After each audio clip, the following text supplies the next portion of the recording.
ನಮಸ್ತೆ. ನನ್ನ ಹೆಸರು ಪದ್ಮ ಅಂತೇಳಿ. ನನ್ನ ಚಾನಲ್ ಸೋನಾಥ ರಕ್ಷಕ ಕೃಷ್ಣ ಅಂತೇಳಿ. ಶಿವತಾಂಡವದ ಸ್ತೋತ್ರ 2ನೇ ಶ್ಲೋಕದ ವಿಷಾದ ಭಾವಾರ್ಥ ಹೇಳ್ತೀನಿ ಕೇಳಿ. ಶ್ಲೋಕ: ಜಟಾಕಟಾಹ ಸಂಭ್ರಮ ಭ್ರಮನ್ನಿಲಿಂಪ ನಿರ್ಜರಿ ವಿಲೋಲ ವೀಚಿ ವಲ್ಲರಿ ವಿರಾಜಮಾನ ಮೂರ್ಧನಿ ಧಗಜ್ವಲ ಲಲಾಟ ಪಟ್ಟ ಪಾವಕೆ ಕಿಶೋರ ಚಂದ್ರಶೇಖರೇ ರತಿ ಪ್ರತೀಕ್ಷಣಂ ಮಮ.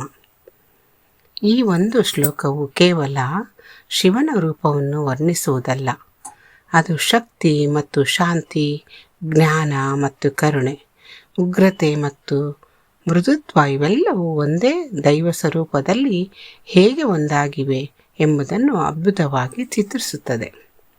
ಶಿವನ ವಿಶಾಲವಾದ ಜಟೆಗಳು ಅನಂತ ಆಕಾಶದಂತೆ ವ್ಯಾಪಿಸಿವೆ. ಆ ಜಟಗಳ ನಡುವೆ ಸ್ವರ್ಗದಿಂದ ಇಳಿಯುವ ಗಂಗೆಯು ಚಂಚಲ ಅಲೆಗಳೊಂದಿಗೆ ಹರಿಯುತ್ತಿದೆ. ಗಂಗೆಯ ಪ್ರತಿಯೊಂದು ಹನಿ ಲೋಕದ ಪಾಪಗಳನ್ನು ತೊಳೆದು ಹಾಕುವ ಕರುಣೆಯ ಹನಿಯಂತೆ ಭಾಸವಾಗುತ್ತದೆ. ಆದ್ದರಿಂದ ಶಿವನು ಕೇವಲ ದೇವರಲ್ಲ, ಆಶ್ರಯಕ್ಕಾಗಿ ಬಂದ ಪ್ರತಿಯೊಂದು ಜೀವಿಯ ತಾಯಿಯಂತೆಯೂ ಕಾಣುತ್ತಾನೆ. ಶಿವನು ಗಂಗೆಯನ್ನು ತನ್ನ ಜಟೆಯಲ್ಲಿ ಧರಿಸಿದ ಕತೆ ನಮಗೆ ಒಂದು ಅಮೂಲ್ಯ ಪಾಠ ಕಲಿಸುತ್ತದೆ. ಅಪಾರ ಶಕ್ತಿ ಎಂದರೆ ನಾಶ ಮಾಡುವುದಲ್ಲ, ಅದನ್ನು ನಿಯಂತ್ರಿಸಿ ಲೋಕದ ಒಳಿತಿಗಾಗಿ ಬಳಸುವುದು. ಸ್ವರ್ಗದಿಂದ ಪ್ರಚಂಡ ವೇಗದಲ್ಲಿ ಇಳಿಯುತ್ತಿದ್ದ ಗಂಗೆಯನ್ನು ಭೂಮಿಗೆ ಹಾನಿಯಾಗದಂತೆ ತನ್ನ ಜಟೆಯಲ್ಲಿ ಹಿಡಿದು ನಿಧಾನವಾಗಿ ಹರಿಸಿದ ಶಿವನು ನಿಜವಾದ ನಾಯಕತ್ವ ಎಂದರೆ ಕಾಪಾಡುವುದು ಎಂಬುದನ್ನು ತೋರಿಸಿದರು. ಈ ಶ್ಲೋಕದ ಮುಂದಿನ ಚಿತ್ರಣ ಇನ್ನೂ ಅದ್ಭುತ. ಶಿವನ ಹಣೆಯ ಮಧ್ಯದಲ್ಲಿ ಜ್ವಲಿಸುತ್ತಿರುವ 3ನೇ ಕಣ್ಣು ಧಗ ಎಂಬ ಪದಗಳು ಆ ಅಗ್ನಿಯ ಪ್ರಖರತೆಯನ್ನು ನಮ್ಮ ಕಿವಿಗಳಲ್ಲಿ ಮೊಳಗಿಸುತ್ತವೆ. ಆ ಬೆಂಕಿ ಕೋಪದ ಬೆಂಕಿಯಲ್ಲ, ಅದು ಅಜ್ಞಾನವನ್ನು ಸುಟ್ಟು ಹಾಕುವ ಜ್ಞಾನದ ಜ್ವಾಲೆ. ಸುಳ್ಳು, ಅಹಂಕಾರ, ಅನ್ಯಾಯ ಮತ್ತು ದುಷ್ಟತನವನ್ನು ದಹಿಸುವ ದೈವಿಕ ಶಕ್ತಿ. ಆದರೆ ಇದೇ ಹಣೆಯ ಮೇಲೆಯೇ ಕಂಗೊಳಿಸುತ್ತಿರುವುದು ಎಳೆಯ ಚಂದ್ರ, ಅಗ್ನಿಯ ಪಕ್ಕದಲ್ಲೇ ಚಂದ್ರ. ಇದು ಶಿವನ ಮಹತ್ವವನ್ನು ತಿಳಿಸುವ ಅತ್ಯಂತ ಸುಂದರ ಸಂಕೇತ.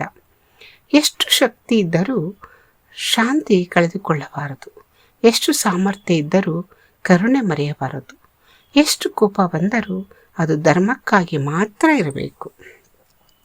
ಈ ಶ್ಲೋಕದ ಕೊನೆಯ ಸಾಲು ಅತ್ಯಂತ ಭಕ್ತಿ ಭಾವದಿಂದ ತುಂಬಿದೆ. ಕಿಶೋರ ಚಂದ್ರಶೇಖರೇ ರತಿ ಪ್ರತೀಕ್ಷಣಂ ಮಮ. ಇದರ ಅರ್ಥ, ಎಳೆಯ ಚಂದ್ರನನ್ನು ಶಿರಸ್ಸಿನ ಮೇಲೆ ಧರಿಸಿರುವ ಶಿವನೇ, ನನ್ನ ಮನಸ್ಸು ಪ್ರತಿಕ್ಷಣವೂ ನಿಮ್ಮಲ್ಲೇ ಲೀನವಾಗಿರಲಿ. ಇದು ಕೇವಲ ಒಂದು ಪ್ರಾರ್ಥನೆಯಲ್ಲ, ಇದು ಒಬ್ಬ ಭಕ್ತನ ಆತ್ಮದ ಕೂಗು. ಜೀವನದಲ್ಲಿ ಎಷ್ಟೇ ಹಣ, ಹೆಸರು, ಅಧಿಕಾರ ಸಿಕ್ಕರೂ ಮನಸ್ಸಿಗೆ ಶಾಂತಿ ಸಿಗದಿದ್ದರೆ ಎಲ್ಲವೂ ವ್ಯರ್ಥ. ಆದರೆ ಶಿವನ ಸ್ಮರಣೆ ಇದ್ದರೆ ಬಡವನ ಗುಡಿಸಲು ಕೈಲಾಸವಾಗುತ್ತದೆ. ಜೀವನದಲ್ಲಿ ಅನೇಕ ಬಾರಿ ನಾವು ಕೋಪಗೊಳ್ಳುತ್ತೇವೆ, ಭಯಪಡುತ್ತೇವೆ, ನಿರಾಶರಾಗುತ್ತೇವೆ. ಆಗ ಈ ಶ್ಲೋಕ ನಮಗೆ ಹೇಳುವುದು, ಶಿವನಂತೆ ಇರಿ, ಮನಸ್ಸಿನಲ್ಲಿ ಗಂಗೆಯಂತಹ ಕರುಣೆ ಇರಲಿ, ಬುದ್ಧಿಯಲ್ಲಿ 3ನೇ ಕಣ್ಣಿನಂಥ ಜ್ಞಾನ ಇರಲಿ, ಹೃದಯದಲ್ಲಿ ಚಂದ್ರನಂತಹ ಶಾಂತಿ ಇರಲಿ. ಶಿವನು ನಮಗೆ ಕೇವಲ ಪೂಜಿಸಬೇಕಾದ ದೇವರಲ್ಲ, ಅನುಸರಿಸಬೇಕಾದ ಆದರ್ಶ. ಅವರ ಜಟೆಗಳು ನಮಗೆ ವಿನಯವನ್ನು ಕಲಿಸುತ್ತವೆ, ಗಂಗೆ ಕರುಣೆಯನ್ನು ಕಲಿಸುತ್ತದೆ, 3ನೇ ಕಣ್ಣು ಸತ್ಯವನ್ನು ಹರಿಯಲು ಪ್ರೇರೇಪಿಸುತ್ತದೆ, ಚಂದ್ರನು ಕ್ಷಮೆ ಮತ್ತು ಶಾಂತಿಯ ಮೌಲ್ಯವನ್ನು ನೆನಪಿಸುತ್ತದೆ. ಈ ಶ್ಲೋಕವನ್ನು ಪ್ರತಿದಿನ ಭಕ್ತಿಯಿಂದ ಪಠಿಸುವವರು ತಮ್ಮೊಳಗಿನ ಕೋಪವನ್ನು ನಿಯಂತ್ರಿಸುವ ಶಕ್ತಿ, ದುಃಖವನ್ನು ತಾಳುವ ಧೈರ್ಯ, ಸತ್ಯದ ದಾರಿಯಲ್ಲಿ ನಡೆಯುವ ವಿವೇಕ ಮತ್ತು ಭಗವಂತನ ಮೇಲಿನ ಭಕ್ತಿಯನ್ನು ಬೆಳೆಸಿಕೊಳ್ಳಬಹುದು. ಇಂದು ಲೋಕಕ್ಕೆ ಹೆಚ್ಚು ಬೇಕಾಗಿರುವುದು ಹಣವಲ್ಲ, ಗಂಗೆಯಂತಹ ಕರುಣೆ, ಚಂದ್ರನಂತಹ ಶಾಂತಿ ಮತ್ತು ಜ್ಞಾನದ ಅಗ್ನಿಯಂತಹ ವಿವೇಕ. ಈ 3ನ್ನು ಒಂದೇ ರೂಪದಲ್ಲಿ ತೋರಿಸುವ ದೈವವೇ ಮಹಾದೇವ.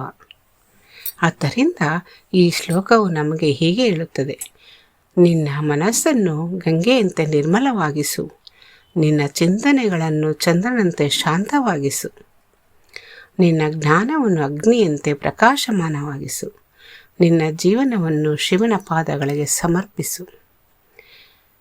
ಯಾರ ಹೃದಯದಲ್ಲಿ ಶಿವನು ನೆಲೆಸುತ್ತಾನೋ ಅಲ್ಲಿ ಭಯಕ್ಕೆ ಜಾಗವಿರುವುದಿಲ್ಲ, ದ್ವೇಷ ಉಳಿಯುವುದಿಲ್ಲ, ಅಹಂಕಾರ ಕರಗುತ್ತದೆ, ಕಣ್ಣೀರಿಗೂ ಅರ್ಥ ಸಿಗುತ್ತದೆ, ಬದುಕಿಗೂ ದಾರಿ ಸಿಗುತ್ತದೆ. ಹರ ಹರ ಮಹಾದೇವ. ಓಂ ನಮಃ ಶಿವಾಯ. ನಮಸ್ತೆ, ಅಭಿನಂದನೆಗಳು.